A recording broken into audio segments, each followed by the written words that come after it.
Welcome back to another episode of Dinner for One. And tonight I'm making cabbage lasagna. So I'm going to drizzle in some olive oil and I shredded down some cabbage here. I'm adding in some kosher salt, garlic powder, and rice vinegar. And this is going to be my pasta.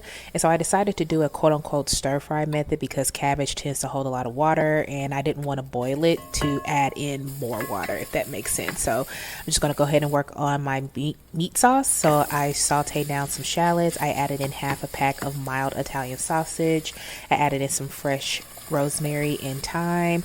I was running really low on pasta sauce, so I had to stretch it as far as I could, and I added in some fresh tomatoes just for volume, a little half and half, and fennel seeds and kosher salt to taste. So at this point, you're just going to layer everything up.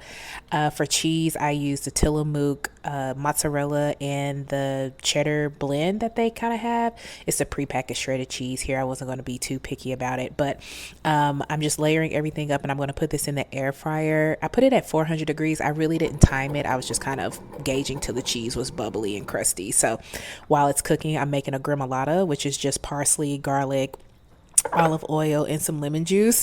So like I didn't have the fresh ingredients, so I just had to improvise with what I had. But here is my lasagna. And I feel like no matter if you have real pasta or cabbage, you need fresh parm. You need to make it snow with a little bit of parm. So I added the gremolata on top, and look at that. That is so beautiful. This was so good.